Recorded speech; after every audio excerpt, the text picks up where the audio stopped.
Right now, somewhere in your head, there's an alarm clock ticking. Even on your day off, some part of your brain is doing the math. When do I need to leave? How many hours until I clock out? That countdown feels so natural, we rarely question it. It just feels like how humans work. But here's the strange truth.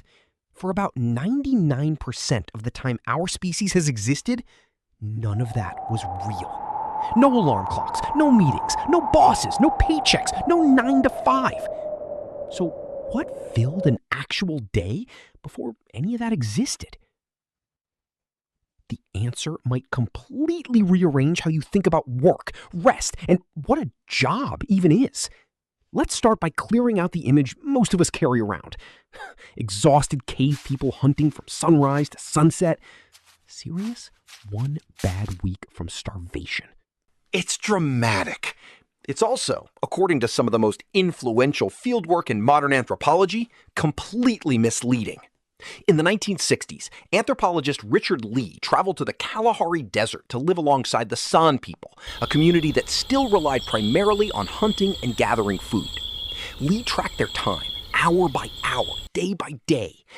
What he found, presented at a landmark 1966 anthropology conference called Man the Hunter, genuinely stunned the room. Adults in the group spent on average around 15 hours a week on direct subsistence activities, hunting, tracking, and gathering food. 15 hours! That's less than half of a standard modern work week.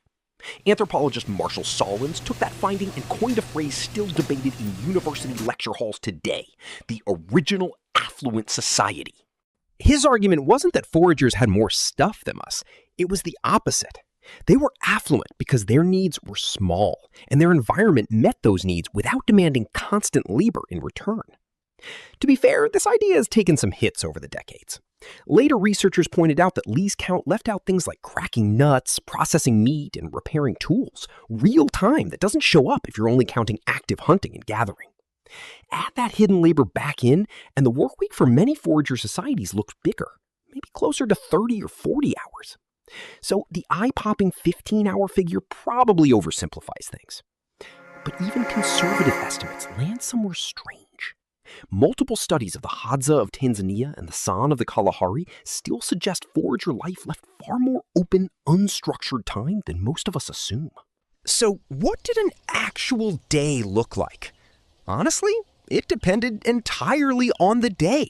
There was no calendar telling you it was Monday, no shift starting at 9. Historians have a term for this: task orientation. You didn't work because the clock said to. You worked because the berries were ripe, the animals were moving, or the heat had finally broken enough to walk comfortably. Mornings often began with a plan built around conditions, not schedules. A hunting party might head out following fresh tracks, while others set off to gather. And gathering, it's worth saying clearly, usually provided the majority of daily calories, not meat. Roots, tubers, nuts, and fruit were the steady backbone of the diet in most environments researchers have studied. For decades, anthropologists also assumed hunting was strictly male and gathering strictly female. A 2023 review of ethnographic records across dozens of foraging societies found that women hunted in a majority of the cultures studied, sometimes with different tools than men, but hunting all the same. The clean, rigid split many of us learned in school appears to have been an oversimplification. Midday, in hot climates, often meant rest, shade, conversation, napping through the worst of the heat. Not laziness, just working with the environment instead of against it. Tool-making happened constantly, but rarely felt separate from social life. Shaping a spear point or mending a net was often a communal activity, done while talking or watching children, blurring any line between labor and simply hanging out. Childcare looked nothing like the isolated, single household model most of us grew up with. Anthropologist Kristen Hawkes and her colleagues studied the Hadza and proposed the grandmother hypothesis, the idea that older women, no longer raising infants of their own, spent enormous amounts of time gathering food for their grandchildren. Some researchers believe this support helped shape why humans evolved such unusually long lifespans after their reproductive years. Childcare was a group project, not a burden carried alone. By late afternoon, there was processing to do, cracking nuts, preparing meat, cooking over a fire.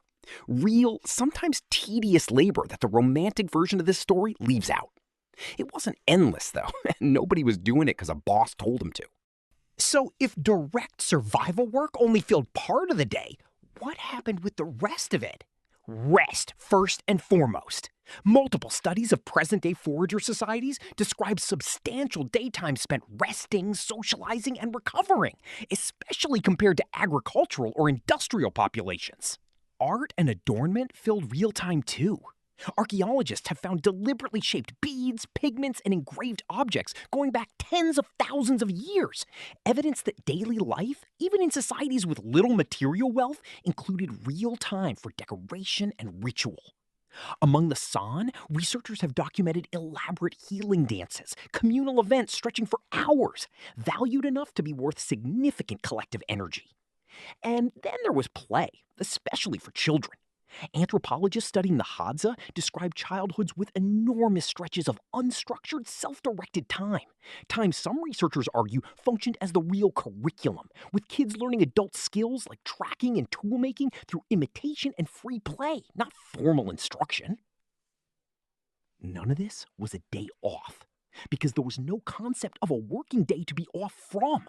Tasks got done when they needed doing, shared across a group, and everything else, rest, art, ritual, play, simply filled the remaining hours without needing permission or a schedule. If prehistoric life wasn't the non-stop grind we imagine, where exactly did the modern job come from? Honestly, it's shockingly recent. The agricultural revolution, starting around 12,000 years ago, was the real turning point. Farming tied people to specific land on schedules dictated by planting and harvest seasons. Food could now be stored, which meant surplus, which meant some people could specialize as potters, builders, priests, or rulers, while others farmed to feed them. This was the first real seed of structured, sustained labor.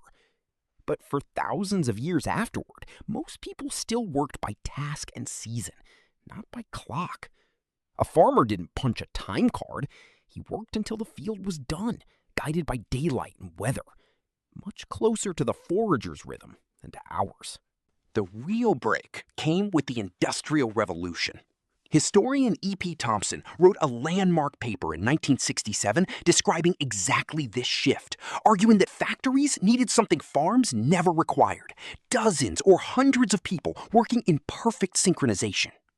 That need is what gave us the modern clock-driven workday. Fixed shifts, punch cards, wages tied to hours instead of tasks. The job, in the sense you experience it today, is arguably only a couple hundred years old. Anthropologist James Sussman, who spent years studying some of the same sand communities Richard Lee once documented, has argued that our anxious, scarcity-driven relationship with work, the sense that there's never enough time, that rest has to be earned, is a remarkably new layer, sitting on top of a much older, more flexible human pattern. So the next time your alarm goes off and that familiar countdown starts running in your head, it's worth remembering. That clock in your mind is running software that's maybe 200 years old. Underneath it is a much older operating system, one built over 300,000 years, tuned for rest, cooperation, and getting things done only when they actually needed doing. It's still in there. It's just been a very long time since anyone let it run the day.